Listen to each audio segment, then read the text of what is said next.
सदर अस्पताल में दूसरे दिन भी धरना प्रदर्शन जारी। सदर अस्पताल का मामला गर्माता जा रहा है। सदर अस्पताल के डॉक्टर द्वारा लगाए गए आरोपों को झामुमो ने निराधार बताया।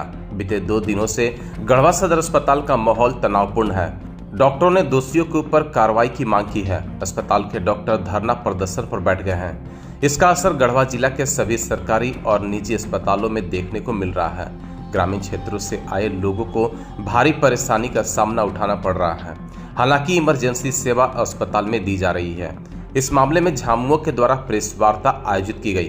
प्रेस वार्ता में झामुमो के लोगों ने कहा कि हमारे ऊपर लगाए गए सारे आरोप सरासर गलत हैं। हमने किसी से कोई हाथापाई नहीं की है और न ही किसी को गाली गलौज किया है। स्वास्थ्य प्रतिनिधि कंचन साहू ने कहा कि हमारे द्वारा कोई भी सीसीटीवी की फुटेज डिलीट नहीं किया गया है। सीसीटीवी की फुटेज डिलीट करना बहुत कठिन कार्य है। उन्होंने कहा कि जिला परिषद अध्यक्ष महोदया से दुर्व्यवहार किया गया और इसका साक्ष्य छुपाने के लिए उस सीसीटीवी फुटेज को अस्पताल के लोगों द्वारा नष्ट किया गया। कंचन साहू ने बताया कि 3 साल से स्वास्थ्य प्रतिनिधि बनकर विभाग और हमारे द्वारा स्वास्थ्य की सुविधाओं को दुरुस्त करने का प्रयास किया गया है। जिला अध्यक्ष तनवीर आलम ने बताया कि हमारी टीम स्वास्थ्य विभाग में हो रही गतिविधियों को जानने सदर अस्पताल गया हुआ था। 20 सूत्री उपाध्यक्ष ने कहा कि डीएस ने अपना आपा खोया और जिला परिषद अध्यक्ष महोदया से दुर्व्यवहार किया। घटना के 24 घंटा बाद इन्होंने पूरी तैयारी से अपना धरना प्रदर्शन शुरू किया। जिस थाने की दूरी 200 मीटर है, उस थाने में आवेदन 24 घंटा बाद दिया गया। सीसीटीवी फुटेज जेएमएम के कार्यकर्ताओं ने नहीं बल्कि अस्पताल के कर्मी ने नष्ट किया है। गढ़वा सदर अस्पताल में लाखों करोड़ों की लूट हो रही है। इन सबों की जांच कराई जाएगी। लिपाई पोताई का काम भी चहेते ठेकेदार और रिश्तेदार के द्वारा किया गया। उपरोक्त बातें 20 सूत्री उपाध्यक्ष के द्वारा कहा गया। आइए जानते हैं झामुमो के प्रतिनिधि ने क्या कहा। देखिए, आप मेरा मोबाइल है, मोबाइल में लॉक लगा हुआ है। अगर आपको अननोन आदमी आकर के कोई व्यक्ति खोल के दिखा दे तो मान जाएंगे। हर चीज का एक लॉक होता है और सीसीटीवी फुटेज का लॉक और इससे बड़ा होता है, इससे कठिन होता है। और कोई व्यक्ति वहां अगर पूछताछ करने गया है तो एक्सपर्ट रांची से नहीं ला सकता है। और जिस तरह का कृत्य हमारे जिला परिषद अध्यक्ष महोदया से किया गया था, निश्चित रूप से एक बहुत बड़ा एविडेंस था उनको जेल जाने का। और जिस तरह का हंगामा जानबूझकर कराया गया था, अगर वो सीसीटीवी फुटेज होता जहाँ निश्चित रूप से हमें कानूनी लाभ मिल सकता था। एक सिंडिकेट और गिरोह के माध्यम से वो सीसीटीवी फुटेज का पासवर्ड था, स्वास्थ्य विभाग के पास था और स्वास्थ्य विभाग की मिलीभगत से ही उस सीसीटीवी फुटेज को नष्ट किया गया है ताकि वह सुरक्षित हो जाए। उसके बाद वो आंदोलन करे, वो अपने जो कुकृत्य है उसको छुपा करके राजनीति करने का कार्य कर रहे हैं। दुर्भाग्य देखिए कि आज स्वास्थ्य विभाग सिविल सर्जन और डिपार्टमेंट आज धरना प्रदर्शन पे है। गाली गलौज की जहां तक बात है तो आप ही के चैनल के माध्यम से मुझे जानकारी मिली कि सिविल सर्जन ने खुद कहा है कि मैं गाली नहीं दिया हूं। और दूसरी बात है कि मैं 3 सालों से उसमें कार्यरत हूं। माननीय मंत्री श्री मिथिलेश कुमार ठाकुर जी ने विगत 3 वर्ष पहले मुझे विधायक प्रतिनिधि स्वास्थ्य का जिम्मा दिया था। इनसे पूर्व भी कई डीएस आए हुए हैं और कितने सिविल सर्जन आए हुए थे। आप उनसे मेरे बारे में जानकारी ले लें। उनके साथ मेरा सिर्फ और सिर्फ एक ही रिश्ता था कि हम दोनों विभाग और विधायक प्रतिनिधि मिलकर के किस तरह से स्वास्थ्य को व्यवस्था करें। और उसका जीता जागता प्रमाण गढ़वा का सदर अस्पताल है। और आप लोग भी देख रहे होंगे कि गढ़वा में जिस तरह से लोगों को भरोसा सदर अस्पताल और सरकारी तंत्र पर बढ़ा है, उसका कहीं न कहीं एक बहुत बड़ा मिसाल है कि हमारा और हमारे विभाग का एक सामंजस्य था। लेकिन विगत 6 महीनों से जिस तरह का मनमानी और तानाशाही का रवैया डीएस सीएस किए हुए थे, लगभग हमें लगता है कि 6 महीना में 4-5 बार भी हम जा पाए। इसलिए कि मैं मरीज के पास जाकर के किन के तो विमूढ़ हो जा रहा था। मैं फोन किसको करूं, समस्या कौन सुनेगा।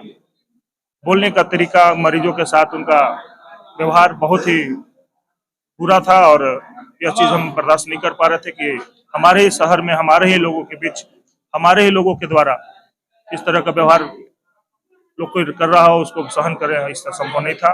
इसके लिए हम लोगों ने अपने पार्टी फोरम पर बात रखा और एक जांच कमेटी गई थी।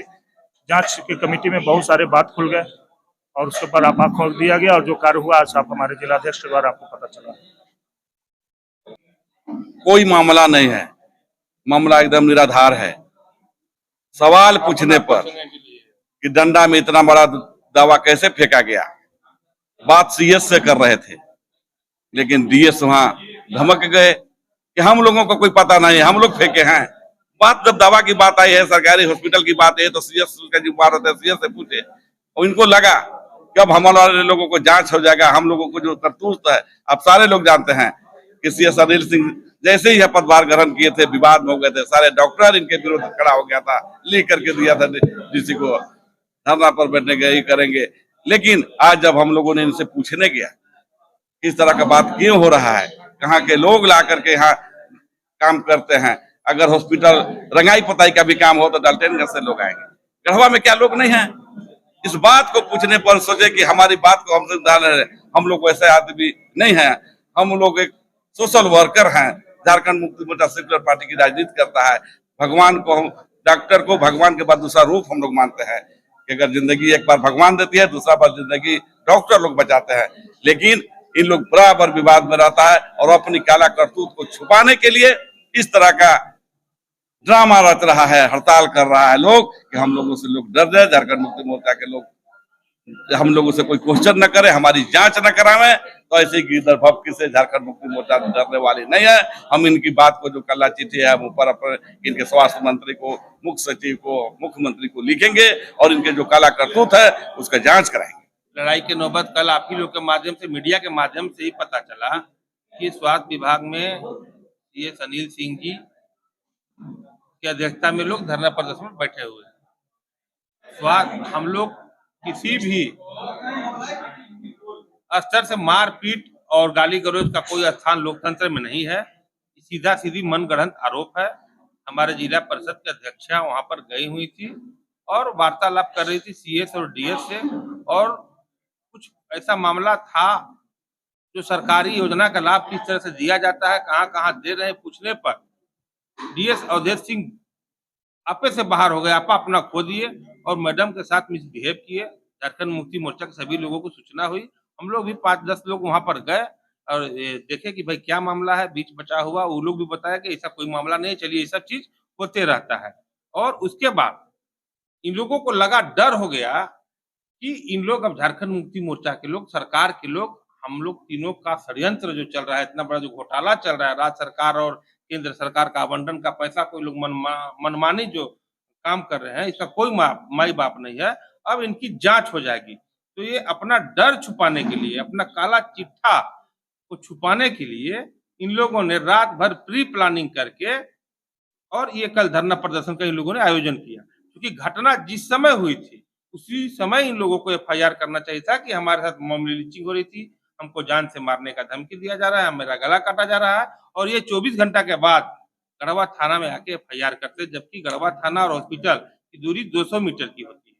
और इन लोगों ने जो मैडम के साथ दुर्व्यवहार किया, अपना सबूत नष्ट करने के लिए इन लोगों ने सीसीटीवी फुटेज को डिलीट किया। क्योंकि आज हम विश्वत्री के उपाध्यक्ष हैं, ये जिला के अध्यक्ष हैं, ये विधायक प्रतिनिधि हैं, सब एक हम लोग समाज के जवाबदेह लोग हैं।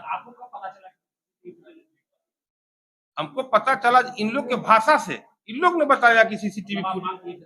हाँ, तो अगर इस तरह की घटना किए हैं तो आपके यहाँ सीसीटीवी है। हम लोग भी इतना बेवकूफ नहीं कि सीसीटीवी फुटेज लगा हुआ है और हम लोग आपसे ऐसा मिसबिहेव करें। तो ये सब मनगढ़ंत आरोप है। इन लोग अपना काला चिट्ठा, और जब इस तरह का घटना हो तो आप देखेंगे अभी डंडा में एक वीडियो आप लोग को देंगे, मीडिया के लोग को हम दिए भी हैं, कुछ लोगों को डंडा में भारी मात्रा में दवा नदी में भीगा हुआ है। और ममता वाहन में 5 किलोमीटर चलता है, 50 किलोमीटर का रीडिंग दिखाया जाता है। मतलब सरकार के राशि का ये लोग इतना धड़ल्ले से दुरुपयोग कर रहा है, और पूछे जाने पर लग रहा है कि अब जैसे कि चोर के दाढ़ी में तिनका, अब इन लोग सोच रहा है कि हम लोग फंस जाएंगे, ये सरकार के लोग हैं, हमारी जांच कराएंगे। तो उससे पहले एक जाके एफआईआर मनगढ़ंत कर देते हैं, सीसीटीवी का फुटेज डिलीट कर देते हैं। क्योंकि सीसीटीवी का पासवर्ड होता है, और पासवर्ड और बैकअप जो सीसीटीवी का किस रूम में है, कहाँ से ऑपरेट हो रहा है, कौन इसका पासवर्ड जानता है। हम लोग जाएंगे और सीधा सीधी सीसीटीवी का फुटेज आपका डिलीट कर देंगे, और आप 24 घंटे के बाद प्रशासन को जानकारी दीजिएगा। आपको एट ए टाइम जानकारी देना चाहिए था, एट ए टाइम एफआईआर करना चाहिए था। तो ये सब मनगढ़ंत आरोप है। और गढ़वा में लूट के छूट किसी को नहीं मिलेगा। हम लोग सभी अधिकारी को सम्मान करते हैं, सम्मान देते हैं और सम्मान पाते भी हैं। ये पहली घटना है हम लोगों के खिलाफ कि कोई कहेगा कि झारखंड मुक्ति मोर्चा के लोग जाके अपराधी की तरह मॉब लिंचिंग कर रहे हैं। ये सरासर गलत आरोप लगा रहे हैं इन लोग, और इन लोगों को इस आरोप का भुगतना होगा। कुछ इसमें भाजपा के लोग को मुद्दा नहीं मिल रहा है। माननीय मंत्री जी के द्वारा लगातार यहाँ पर विकास ही विकास का मतलब गंगा बह रहा है, इसका पूरा देश में चर्चा हो रहा है। निजी फंड हो, विधायक फंड हो या अन्य तरह का फंड हो, सभी फंड को लाके गढ़वा में हम लोग सिर्फ दिन रात विकास योजना में लगे हुए। हमारा झारखंड मुक्ति मोर्चा का 50 लड़का कहीं भी रोड में अगर एक्सीडेंट होता है तो 10 मिनट से आधा घंटा के अंदर उसको हॉस्पिटल में पहुंचाया जाता है। इन लोगों का एम्बुलेंस से कमीशन चाहिए, इन लोगों को ममता वाहन में कमीशन चाहिए, इन लोगों को जननी शिशु सुरक्षा कार्यक्रम एक योजना चलता है, उसमें करोड़ों रुपया आता है, उनमें इन लोगों का मनमाना चलता है। इन लोग यहाँ तक कि लिपाई पोताई का काम भी अपने रिश्तेदार और अपने चहेते ठेकेदार के द्वारा इन लोगों का कराया जाता है और सारा काला करतूत इन लोग अपने से कर रहा है। अपना पाप छुपाने के लिए अपने संघ के लोगों को भी इन लोगों ने गुमराह किया है। मैं सभी डॉक्टर को सम्मान करता हूँ, डॉक्टर को भगवान मानता हूँ, भगवान का दूसरा रूप डॉक्टर होते हैं और सभी डॉक्टर लोगों को इन लोगों ने गुमराह किया है। और जितने अनुबंध के लोग हैं उन लोगों को जबरदस्ती दोहन किया जाता है, डर से उन लोग काला बिला लगा कर बैठा कि जीएस और सीएस हमको कल के डेट में अगर इसका समर्थन नहीं करेंगे तो हम परेशान करेंगे। और 24 घंटा के अंदर इनमें कार्रवाई होगा, तीनों सीएस डीएस में कार्रवाई होगा, इनकी जांच कराई जाएगी कि कितना ये लोग घोटाला किए हैं, तब इनको समझ में आएगा। इतना शातिर है CS John of Kennedy Palamu को अपने से पैसा पकड़वा के मिठाई के डब्बा के नाम पर और उनको सीबीआई से एसीबी से धरवा के उनको जेल भेजवा दिया अपना लाभ पाने के लिए। ये लोग शातिर लोग हैं। तीनों इन लोग का एक सिंडिकेट है, तीनों एक ही बेडरूम में एक ही चौकी में सोता है, एक ही थाली में खाना खाता है। इन लोग का समूचा बेडरूम से लेकर थाली तक जांच कराएंगे हम लोग, तब इन लोग को पता चलेगा कि अपराधी कौन है और गढ़वा में अपराध कौन कर रहा है और ये इतना सारा जनता का पैसा का दोहन इन लोग कैसे कर रहा है, इसका जवाब इन लोग समय आने पर देगा। इसकी जांच कराई जाएगी। हम लोग जांच का मांग अभी सीएम और स्वास्थ्य मिनिस्टर को लिखेंगे। गढ़वा के बच्चों को मिलने लगा अत्याधुनिक तकनीकों से बड़े शहरों के जैसा शिक्षा। अब यहाँ के बच्चों को नहीं जाना होगा घर से दूर। सीबीएसई पैटर्न पर आधारित English medium Oxford public school लेकर आया है डिजिटल वातानुकूलित classroom, hi tech computer lab, science lab के साथ बड़े शहरों के प्रशिक्षित व अनुभवी शिक्षक। बच्चों के मानसिक और शारीरिक विकास के लिए म्यूजिक व डांस, इंडोर व आउटडोर गेम के साथ साथ दूर दराज के बच्चों के लिए सुरक्षित वाहन की व्यवस्था। Oxford public school, Narayanpur, Tandwa, Garhwa.